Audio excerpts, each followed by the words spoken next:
신약성경 마태복음 5장 38절에서 42절까지의 말씀을 보도록 하겠습니다. 38절부터입니다. 또 눈은 눈으로 이는 이로 갚으라 하였다는 것을 너희가 들었으나 나는 너희에게 이르노니 악한 자를 대적하지 말라. 누구든지 내 오른편 뺨을 치거든 왼편도 돌려대며 또 너를 고발하여 속옷을 가지고자 하는 자에게 겉옷까지도 가지게 하며 또 누구든지 너로 억지로 오리를 가게 하거든 그 사람과 심리를 동행하고 내게 구하는 자에게 주며 내게 꾸고자 하는 자에게 거절하지 말라. 아멘.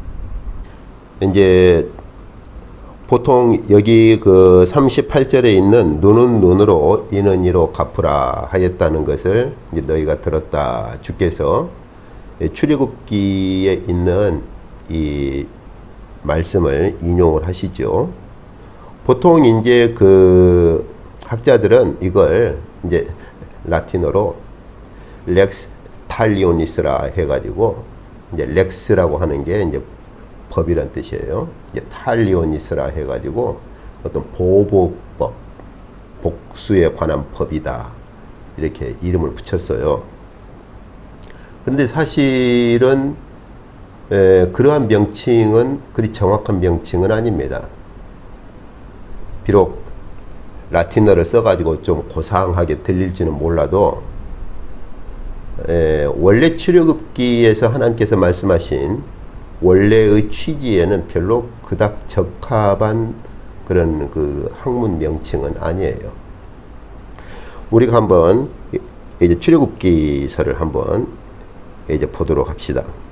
출애굽기 저희가 21장에 보면 하나님께서 모세를 통해 이스라엘 백성들에게 주신 여러 가지 계명들이 있는데 이제 그 중에 한 부분이죠. 그래서 21장 여기 이제 24절에 보면은 그 말씀하신 한 부분이 있죠. 그래서 21장 24절에 보면은 23절, 24절 특히 24절에 보면 이제 23절부터 보면은 다른 해가 있으면 갚되 생명은 생명으로 그러면서 눈은 눈으로 이는 이로 손은 손으로 발은 발로 된 것은 된 것으로 상하게 한 것은 상함으로 때린 것은 때림으로 갚을지니라 이렇게 말씀을 하시죠. 보통 이것을 렉스 탈리오니스라 해가지고 일종의 보복법으로 볼 것이냐 그것은 그닥 적합한 관점이 아니고 또 이 본문에 대한 의도를 잘못 이해를 한 것입니다. 이건 단순히 어떤 보복법이 아니에요. 오히려 이 법은 생명을 보존하는 법입니다. 첫 번째는 그 이상의 복수를 하지 말 것이고 그 다음에 두 번째는 생명을 보존하는 데 초점이 맞추어져 있어요. 하나님께서 이 계명을 주신 이 부분은 12절부터 시작됩니다. 12절부터 27절까지가 한 그 묶음이에요. 한 단위라고 볼 수 있죠. 그래서 그 12절에 보면은 생명을 어떻게 보존해야 할 것이냐를 말씀을 하시는 거예요. 그래서 12절에 보시면 사람을 쳐 죽인 자는 반드시 죽일 것이나 이렇게요. 그래서 생명을 뺏은 자는 그 사람의 생명도 뺏으라고 강하게 이제 말씀을 하시죠. 그래서 심지어 14절에서 사람이 그의 이웃을 고의로 죽였으면 너는 그를 내 제단에서라도 잡아내려 죽일지니라. 하나님께서 생명을 엄격하게 생명을 뺏는 것만큼은 얼마나 엄격하게 금하시는가 하는 것을 볼 수 있어요. 그가 이웃을 죽이고 나서 제단에 있을지라도 제단에서까지라도 끌어내려서 죽여라. 다시 말하면 절대로 생명을 빼앗는 일은 일어나지 않도록 하라는 것이죠. 그 정도로. 예. 그런데 거기 보면은 17절까지 쭉 가다가 거기 18절 보세요. 그런데 이제 생명, 다시 말하면 죽이지는 않았을 경우에는 어떻게 할 것이냐 이거예요, 이제. 그래서 그 18절에 보시면 사람이 서로 싸우다가 하나가 돌이나 주먹으로 상대방을 쳤으나 그가 죽지 않고 자리에 누웠다가 다시, 그러니까 돌이나 주먹으로 쳐가지고 다행히 죽지는 않고 자리에 누워 있다가 그 다음에 19절에 보면 지팡이를 짚고 걸을 정도가 되면 생명을 빼앗지 않는 경우는 배상을 해라 그 말입니다.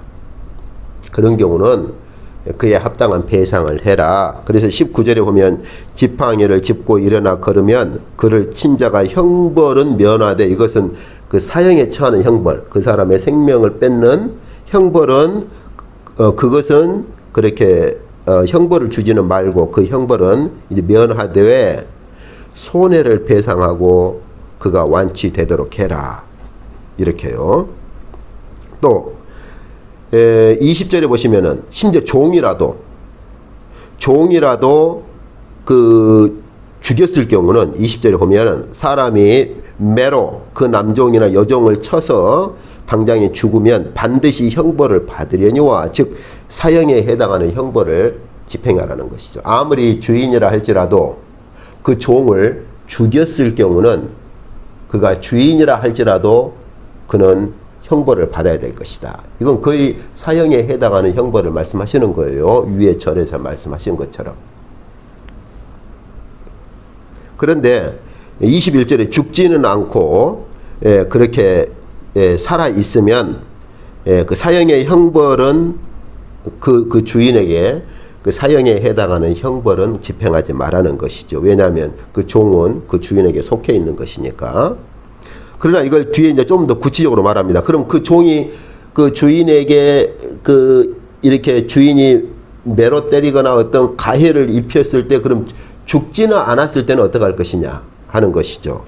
그래서 거기 그 26절, 27절을 보세요. 26절, 27절을 보면 사람이 그 남종의 한 눈이나 여종의 한 눈을 쳐서 상하게 하면 그 눈에 대한 보상으로 그를 해방시켜라. 그에게 자유를 주어라 하는 거예요. 그러니까 주인이라 할지라도 그 남종이나 여종을 죽였으면 그 주인도 죽일 것이지만은 다행히 그 종이 죽지는 않고 어떤 그 한 눈을 상하거나 어떤 신체적인 상해를 입었을 때는 그러면 그 보상으로 그 종을 해방시켜 줘라 하는 것입니다. 27절도 마찬가지입니다.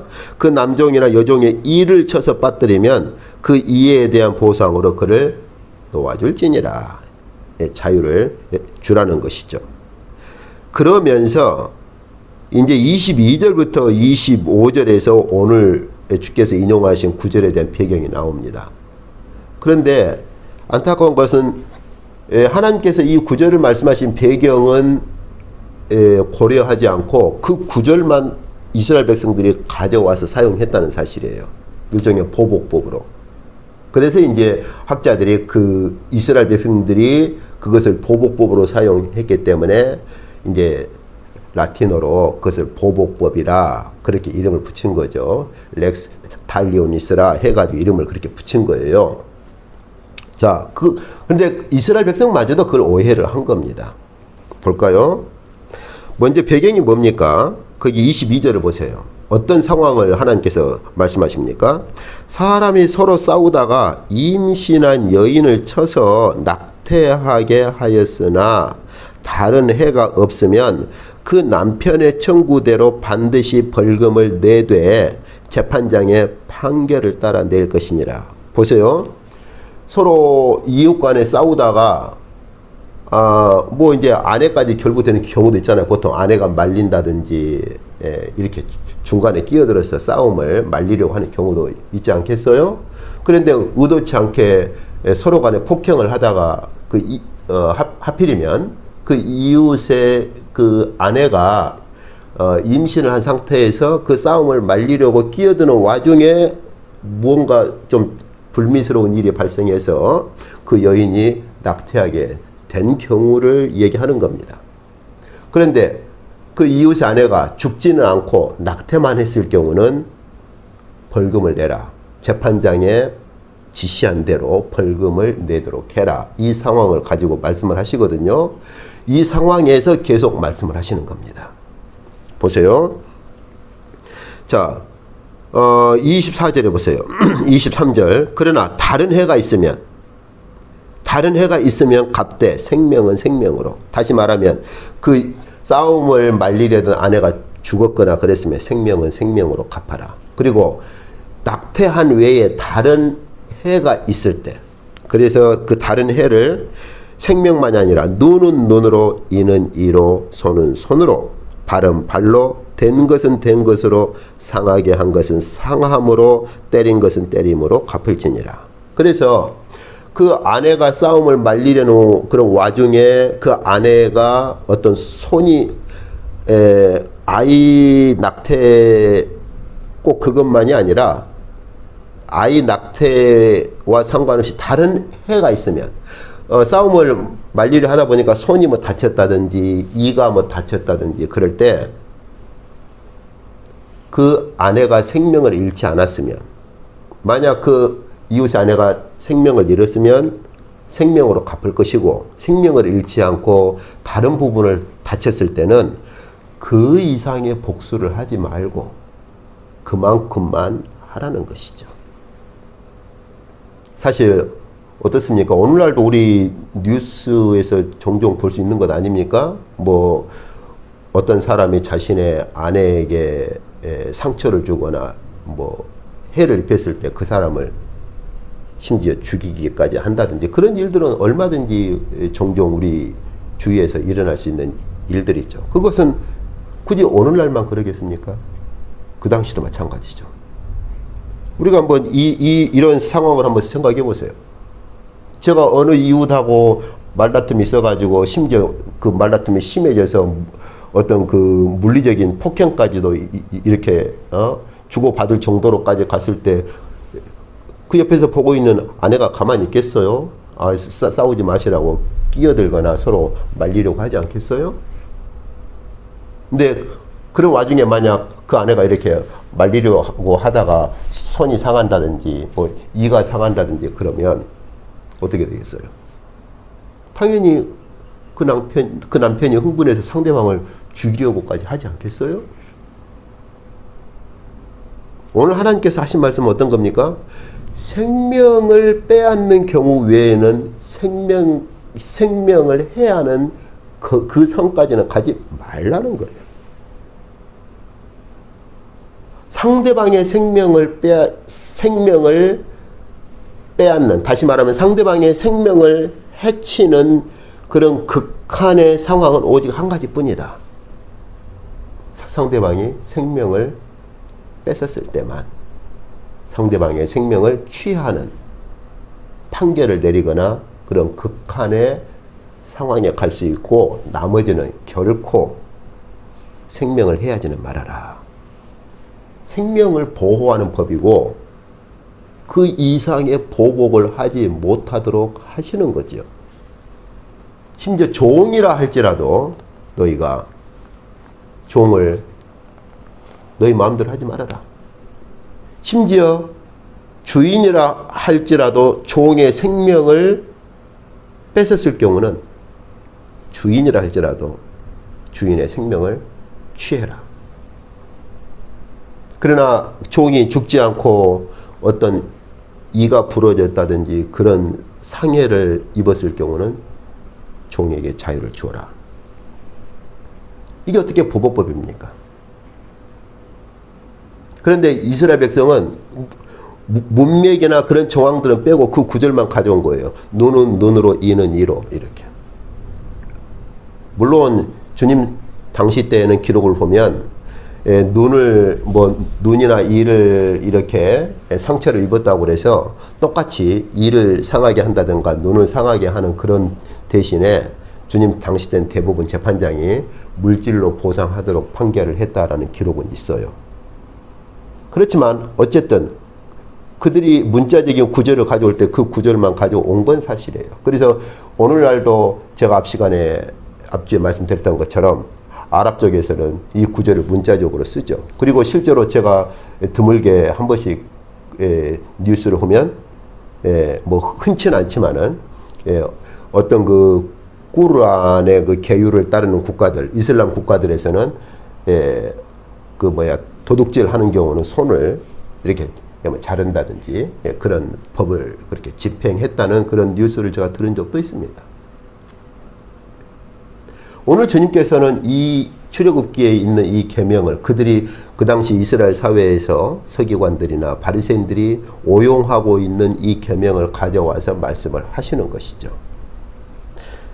이제 마태복음 다시 산상복음 봅시다. 그래서 저희가 그 마태복음에 있는 이 말씀에서 주께서 그 당시에 그 구절을 인용하시죠. 눈은 눈으로 이는 이로 갚으라 하였다는 것을 너희가 들어왔지 않느냐. 그러니까 원래 하나님께서 말씀하신 그 배경은 아까 저희가 잠깐 전에 본 것처럼 서로 이웃 간의 싸움을 임신한 아내가 말리려다가 임신한 아내가 이런 상처를 입거나 상해를 입었을 때 너희는 흥분해서 자신의 아내가 상처를 입은 것에 흥분해서 그 이상의 그렇게 보복을 집행하지 말라고 하신 것인데 그들은 그 구절만 가져와서 그렇게 사용을 했던 것이죠. 일명 보복법이라고 부르는 그런 법을 그렇게 집행을 했던 것이죠. 근데 주께서는 어떻게 말씀하십니까? 자, 개인적으로 그런 상황이 발생했더라도 개인적으로 자, 가령 봅시다. 제가 상대방이 어떤 이가 부러지거나 어떤 상해를 입는 그런 일이 발생했더라도 어떻게 하라는 겁니까? 앞뒤에 본 것처럼 39절에서는 악한 자를 대적하지 말라. 오른편 뺨을 치거든, 다시 말하면 손등으로 네가 오른편 뺨을 맞는 그런 치욕스러운 일이 발생했더라도 왼편도 돌려대라. 이렇게 말씀하시죠. 그리고 또 한 가지 신뢰를 말씀하십니다. 40절에 너를 고발하여 속옷을 가지고자 하는 자에게 겉옷까지도 가지게 해라. 이렇게요. 이건 그 당시 이스라엘 사회에서 굉장히 그 그 사채업자라든지 악덕업자를 만난 경우에 해당합니다. 여기 속옷이라고 하는 것이 오늘날 우리 사회에서 말하는 우리 그 언더웨어, 우리 이렇게, 우리가 일명 말하는 그런 속옷이 아닙니다. 그런 속옷이 아니고, 그 당시, 주님 당시 이스라엘 사회에서는 옷을 두 벌을 입어요. 하나는, 이렇게 그냥 옷 자체가 말이죠. 우리 통으로 짠 천 두 겹을 이렇게 붙여요, 그냥. 이렇게. 그러니까 옷이죠. 통이죠, 통 완전히. 그러니까 천 두 개를 완전히 딱 이렇게 붙여가지고, 이렇게 목이 나올 수 있는 부분 구멍을 뚫고, 손이 나올 수 있는 구멍 이렇게 세 군데를 그냥 뚫어요, 이렇게. 그래서 그것을 그냥 이렇게 걸칩니다, 바로. 그러니까 완전히 통옷이죠, 통옷, 이렇게. 그래서 이제 일할 때는 이제 이렇게 무릎 아래까지 간 통옷이다 보니까 걸리적거리잖아요. 그러니까 이제 끈을 가지고 이 허리를 묶어요, 이렇게. 움직이기 좀 편리하도록. 그러니까 우리 굉장히 단순하죠. 예, 그냥 천 두 개를 이렇게 그냥 붙이는 거예요, 이렇게. 그리고 이제 구멍만, 목이 나올 구멍하고 팔이 나올 구멍만, 이제 그 부분 구멍만 이제 바느질을 안 하면 그냥 가볍게 그냥 이렇게 통으로 된 것을 머리 위에서부터 쭉 이렇게 걸쳐가지고 팔만 이렇게 빼는 거죠. 그러면 이렇게 옷을 걸칠 수 있는 거예요. 그것을 그 당시에 속옷이라 그런 식으로 불렀어요. 여기서 말하는 속옷이라고 하는 것은 바로 그 속옷을 말합니다. 그 이제 속옷. 그래서 이제 그것을 이제 게토네트라고 불렀어요. 게토네트 이렇게 그 당시에. 그래서 게토네트가 일종의 속옷이죠. 그래서 이제 그 허리에 이렇게 통으로 짠 옷이라 기니까 움직일 때 막 걸리적거리잖아요. 그러니까 이제 허리 부분을 또 끈으로 묶어요. 그래서 그 허리를 우리 성경에 보면 허리를 동이라, 허리를 동인다. 그런 표현이 바로 속옷을 입었을 때 상황을 가지고 말을 하는 것입니다.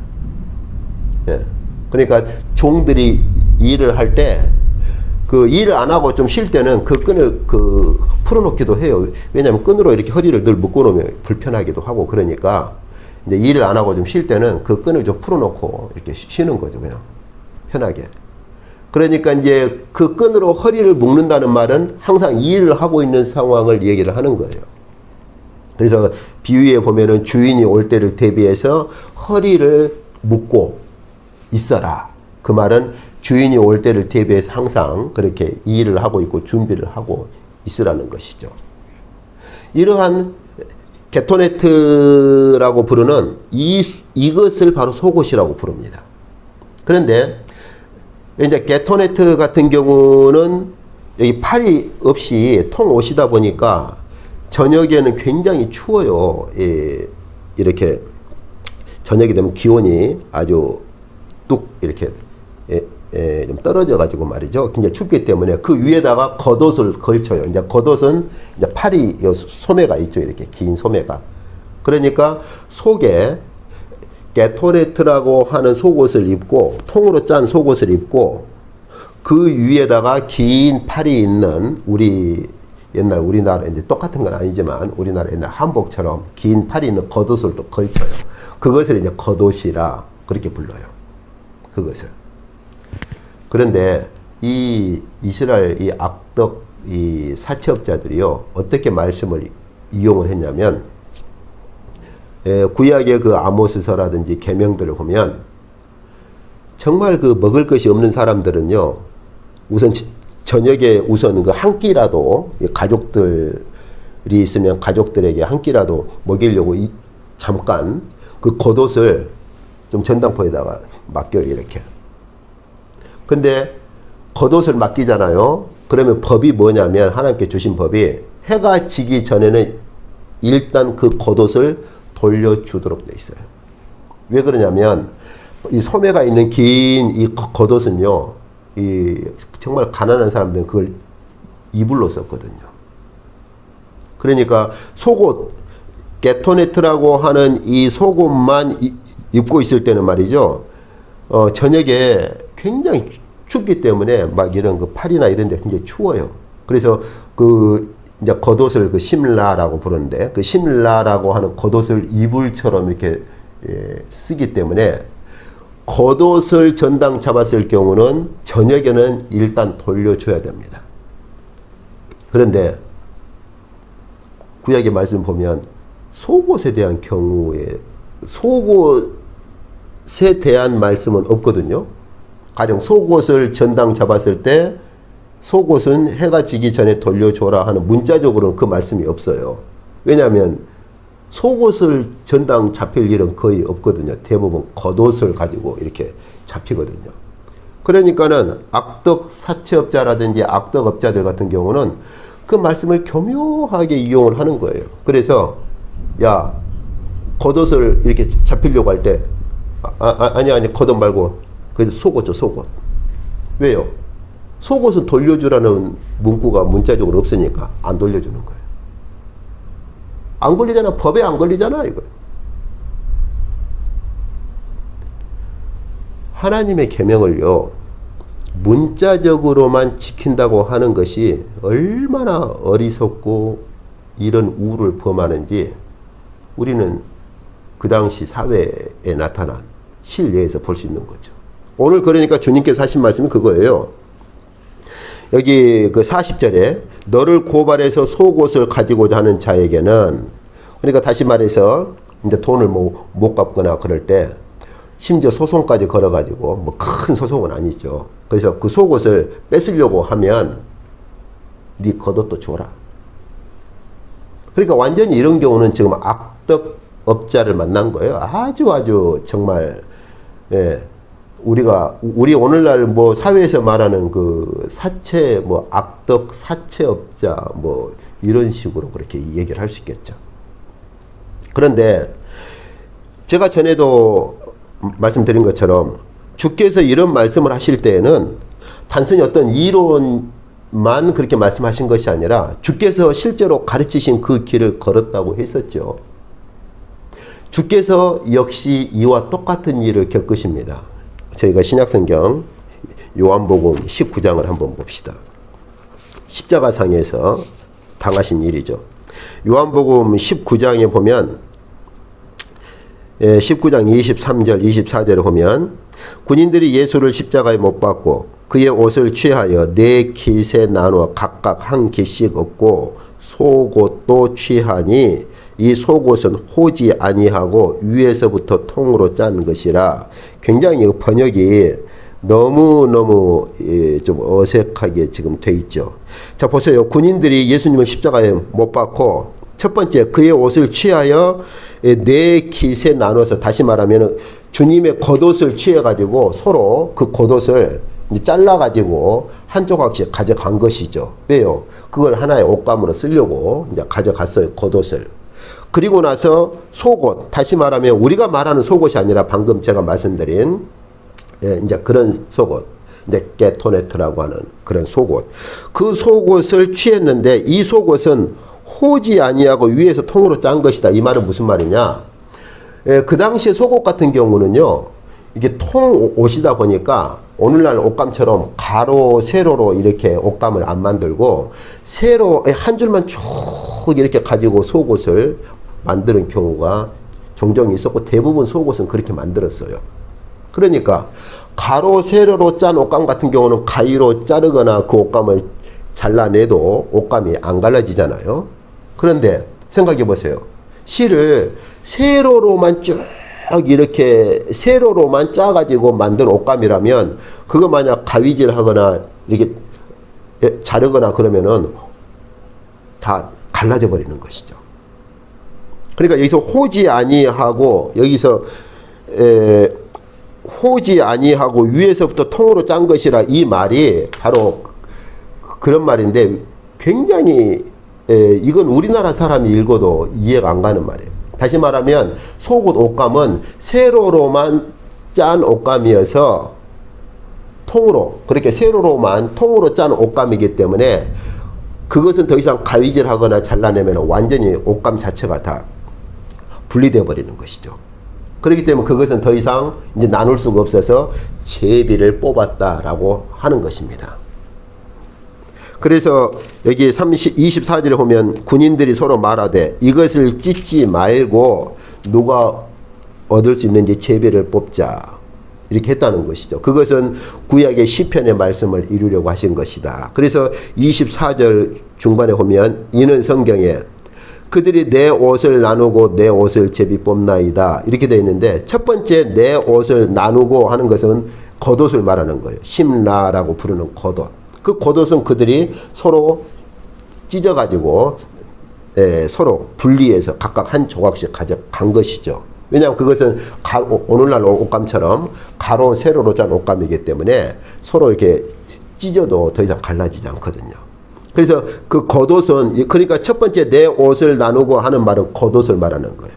내 겉옷은 그들이 서로 찢어서 나누어서 가져가고, 내 옷을 제비 뽑나이다, 이 옷은 속옷을 말하는 거예요.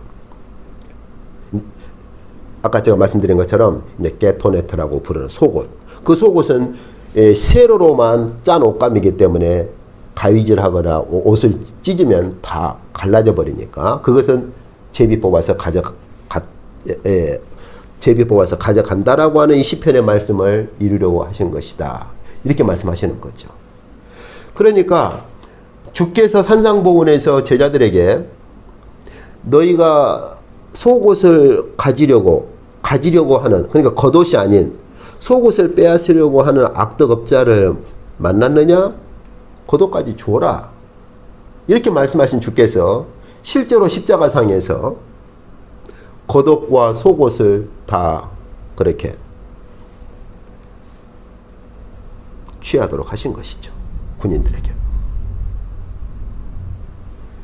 오늘 주께서 하신 말씀을 저희가 다시 한번 주목할 필요가 있습니다. 이제 그러면 오늘날 만약에 이렇게 사회가 선다면 어떻게 사회가 사회로 설 수 있겠느냐 하는 의문이 발생할 수 있어요. 가령 어떤 악한 자들이나 도둑들이 와서 내 것을 가져가려고 할 때 다 줘버리면 어떻게 사회가 정상적인 사회로 설 수 있겠느냐.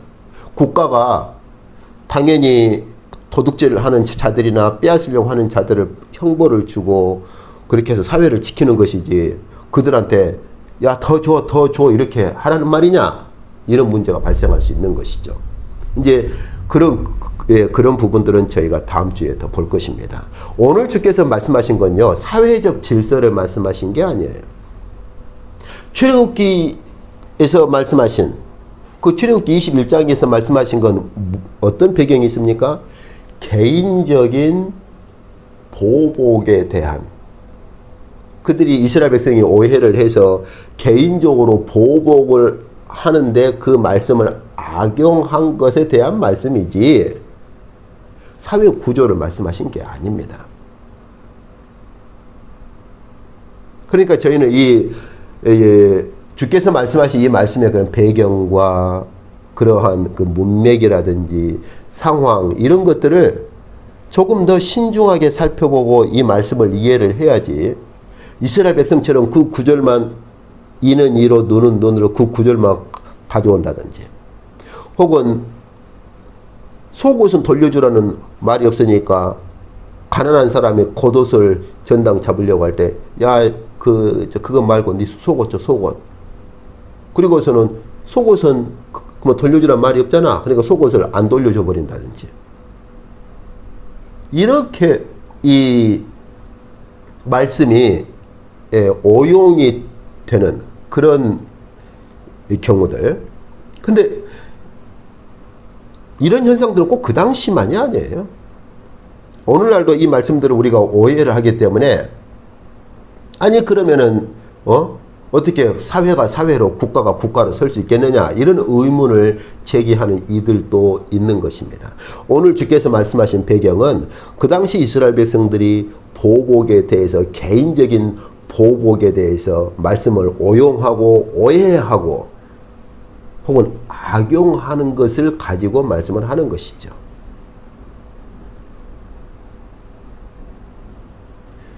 오늘 저희가 말씀 보신 것처럼 저희는 다음 주에 조금 더 구체적으로 사회와의 관계에서 어떻게 해야 될 것인가 하는 걸 더 살펴볼 것입니다만은, 하나님께서는 이스라엘 백성들에게 생명을 보존하기 위해서 생명을 뺏는 경우 외에는 절대로 그 이상의 보복은 하지 말라고 그렇게 선을 그으신 것이죠. 그런데 하나님께서 생명을 보존하기 위해서 주신 그 계명이 이스라엘 백성들에게는 문자적으로 그렇게 인용되었고, 그러다 보니까 문자적으로 인용한 구절이다 보니까 그들이 오해도 하고 오용했을 뿐만 아니라 심지어 악용하기까지 했던 것이죠. 그래서 하나님께서 다시 예수 그리스도를 보내서 다시 새로운 하나님 나라의 법 질서를 세우고자 하실 때 출애굽기에서 주신 그 계명의 하나님의 원뜻, 하나님께서 주셨던 원래의 그 법을 이루고 회복하고자 하시는 것입니다.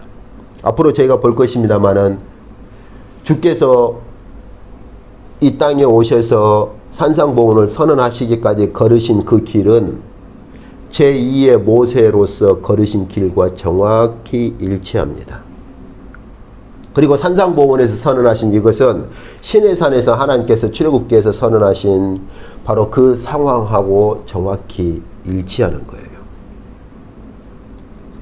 주께서는 마치 하나님께서 출애굽기에서 신정국가, 그 이전에 족장들을 통해서 하나님께서 이끌어 오셨던 그런 정도가 아니라 시내산에서 이루고자 하셨던 하나님의 통치를 받는 신정국가, 그리고 그 신정국가의 질서로 주신 그 계명들이 하늘에 계신 하나님의 원래의 뜻을 따라 이루어지기를 원하셨던 것입니다. 이제 그것을 주께서 이루시는 거예요. 주께서 친히 오셔서 산에서 다시 한번 출애굽기에서 주신 그 계명들을 다시 한번 새롭게, 그리고 하나님께서 원하시는 원래의 뜻을 따라 새롭게 해석하고 재조명을 하시는 것이죠. 그래서 이제는 출애굽기의 신정국가가 아니라 아예 하나님 나라를 세우시고 하나님 나라로 들어오려는 자들에게 다시 주께서 출애굽기에서 하나님께서 주신 그 계명을 주께서 그 표현을 쓰시죠. 이루고 성취하시는 겁니다. 그래서 주께서 하신 말씀이 그거예요. 내가 율법이나 선지자를 폐하거나 없애버리려고 온 것이 아니고 오히려 반대로 그것을 이루고 성취하려고 오셨다는 것입니다. 이것이 산상보훈입니다. 주께서 이루고 성취하고자 하시는 것은 단순히 보복을 금하는 정도가 아니고 단순히 생명을 보호하는 정도가 아니고 사실은 그 이상의 것입니다. 손등으로 오른편 뺨을 맞으면 왼편까지도 돌려대라는 것이고, 악덕업자를 만나서 속에 있는 게토네트라고 불리우는 속옷을 그 악덕업자가 빼앗으려고 할 때 심늘나라고 부르는 겉옷까지도 그렇게 주라는 것이죠. 그것은 우리가 지금 주께서 말씀하신 이 표현법을 우리가 이해를 해야 합니다.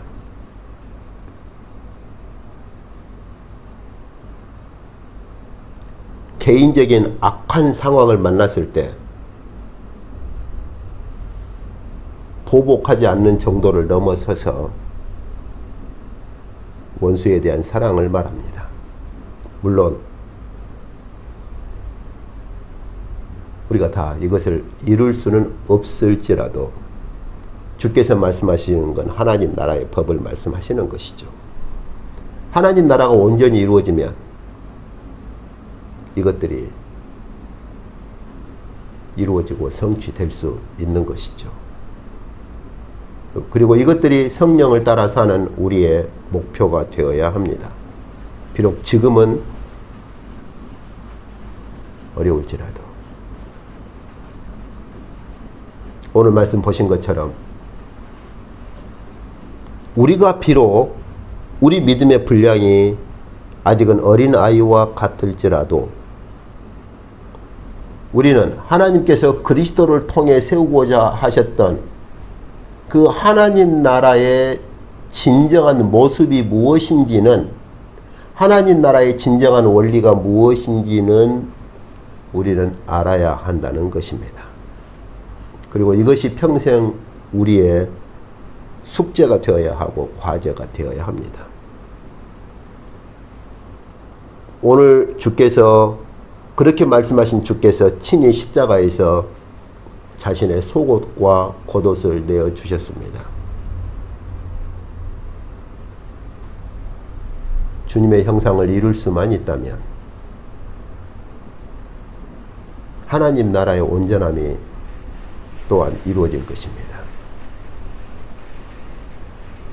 주께서 은혜를 베푸셔서